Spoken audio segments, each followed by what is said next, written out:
สวัสดีครับวันนี้หมอรวยพามาตามด่วนๆสำหรับแนวทางของคุณยายพ่อนะครับเจ้าทีผู้สมเฝ้าทรัพย์ไหมาแล้วนะครับหมู่บ้านเขาหาเจ็ดนะครับวันนี้เพิ่นไหมา3 ตัวคือเขาเพิ่นว่ามั่นใจคือเขาลองไปติดตามกันเลยครับ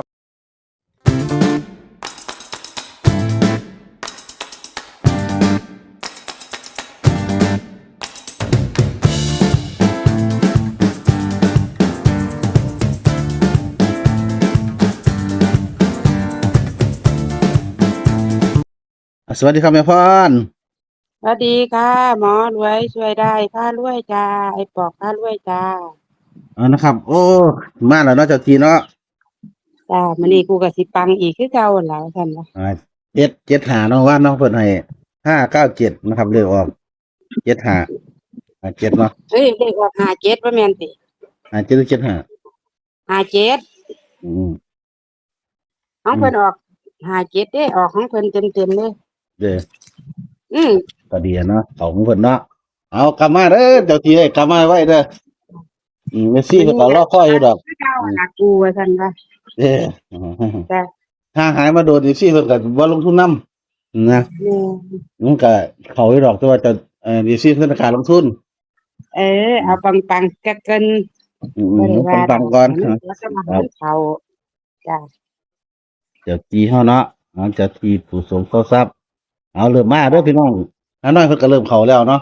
ตามสังเกตเบิ่งจ้าน้าน้อยก็เริ่มเข้าแน่แล้วอันนี้ลาวมาแล้วเนาะโอ้ยจ้าต่อเนื่องจังซี่เด้อเจ้าที่เด้อเข้าลาวเข้าอันต้อนลาวเนื่องนี่เรื่อยๆจังซี่โลด มื้อนี้เจ้าที่เห็นดอกว่า อืมคันเขาต้นหยังมันจังสิอั่นได้กินเหล้าเด้เห็นบอกว่า อืมเราสีเอานอกก็สิได้กินอยู่เด้ให้มันต่อเนื่องเห็นเบ่อออืมมันทางเฮามันบ่ได้ยากเด้จ้ะ FC เพิ่นให้โลดเพิ่นถึกนำเขาอยู่แล้วว่าซั่นว่ามื้ออืมนี้ก็เขาอยู่แล้วว่าซั่นว่าแล้วอย่าไปเว้นโดนมันเว้นโดอย่าเว้นทั้งคนนอย่าเว้นหั่นดอกคันเว้นแล้วมันก็สิหลุดอีกให้อืมมันต่อเนื่องจัก3งวดแตก3งวดไปเลยเออคุณยายก็เจียดแล้วข้างบนไปแต้มเดียวอืมเนาะเอามื้อเช้าอันเจ้าฝันว่าไดก็อันมื้อเช้านี่อันเพิ่นว่าโอ้ยเป็นไดกูว่าซั่นมึงอย่าเอามาใส่อย่าเอามาใส่เพิ่นว่าอืมมันหลายโตแล้วมันเบิ่งบ่ดูว่าซั่นว่าแม่นจมไม่ค่อยเลยมื้อเช้านี่เออมันได้ก็จมเจ้าที่ก็จมเออเออเอาว่าบ่มาแล้วใส่ดอกมาแล้วเอาซั่นเนาะบ่ขึ้นแต้มลงแต้มเพิ่นดอก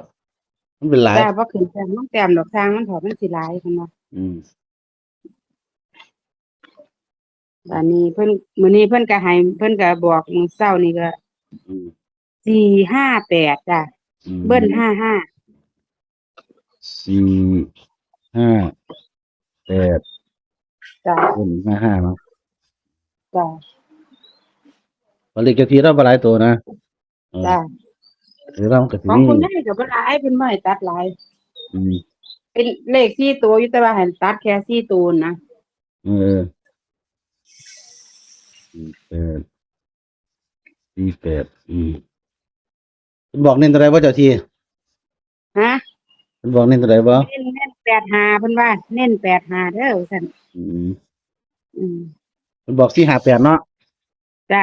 458เน้นที่85เนาะอืมบ่ถามแก้ตัวละเออถามอยู่แต่ว่ามีอยู่เดี๋ยวพุ่นมีอยู่ล่ะช่วงมีตัวข้างกันดอกแต่ว่ามีตัวตัวเห็นตัวข้างอยู่แต่อันใหม่จ้ะทันนี้ได้อแต่ว่าตัวข้างของเก่าเออเอเห็นอแบบอยู่3 200-300มั้งสิจังได๋ส่งไปให้พอได้นั่นล่ะเก็บเหล้าขึ้นไปกินก่อนเพิ่นจักขวดใหญ่หนึงอืม จ้ะแม่น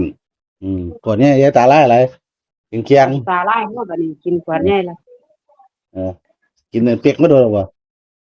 เออเป็กอันนั่นไหมเปียกขวดเอกระทิงแดงมาเด้ออ กระทิงแดงว่ากระทิงแดงอืมมือละเพิ่นกูสิให้มือให้แม่นๆคือเก่าแล้วว่าเด้อจ้ะมื้อนี้ก็บ่แม่นคือเก่าละอืมนั่นเอาแม่นคือผู้ใดเคยเก่าละเอามันผู้ใดแตก3มื้อเลยเนาะอาทิตย์เอนี้อหามือซ่อนห้างที่มือซ่อนหามืโอ้อซ่อนยบ่อืมอืม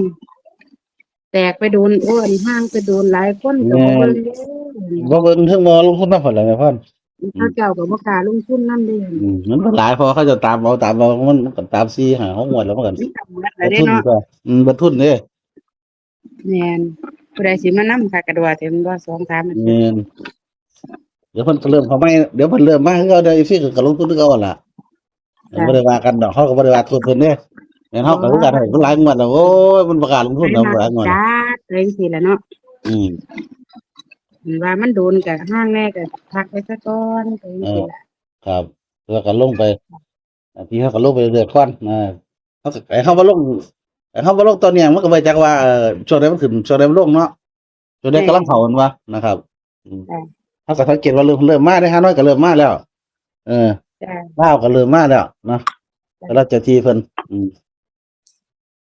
มเอาใจเย็นพี่น้องได้แท้งวันนี้เอาเพิ่นให้มา458เด้อนะครับ458อัน458 48เพิ่นว่าเน้น458ว่าซั่นเจ้าที่ว่าอืมจ้ะเพิ่นเบิ่น55เด้อนะครับอืม FC ก็ถามอยู่เบิ่นเอาเอาเฮ็ดหยังว่าซั่นเบิ่นเอาหอยไว้เด้อนะครับมันเคยออกห้าเที่ยวเว้าลเอางออกหอยอีหลีอืมเอาหอยให้ซื่อๆแต่ว่ามันส่วนมากมาทำบ่แน่นอนนะ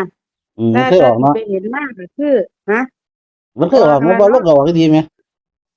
คันยามเราบ่ลงเพิ่นหอยไว้ซื่อๆแล้วแต่แอดมินอยากเล่นก็เล่นไปจังซี่นะอืมๆแต่ที่อยากเล่นก็เล่นไปเพิ่นหอยให้ซื่อๆเพิ่นไปเห็นมาหามันก็หามันไปจังซี่นะๆอืมผู้ใดบ่อยากให้ก็แล้วไปจังซี่นะครับผม สาวคือเก่าเนาะสำหรับแนวทางเต็มที่เพิ่นเพิ่นสิอยากให้ปังคือเก่าอยู่ดอกเพิ่นว่าจ้ะอืมดูน้องเพิ่นก็หลายอืมเพิ่นบ่ว่าจังไดติเพิ่นว่าบ่กำลังมาบ่เพิ่นว่ากำลังมาบ่อยู่เพิ่นว่าบ่อืมแม่น อืมมันนั่นพลังหน่วยมันก็บ่ได้เด้เว้าอยู่ระวังหน่อยเด้อเออพลังหน่วยอืมอันแต่พลังหน่วยนี่ล่ะอืมสู้ๆเด้อเจ้าที่แม่นเนาะมันถือคนนี้มันถือว่าได้เกณฑ์เนาะแม่นมันบ่อืดดอกเนาะเนี่ยเอาแค่นี้แหละเอาของย้ายยายต่อนะชีพะเขาจ้ะเอาซะเด้อครับเอาของ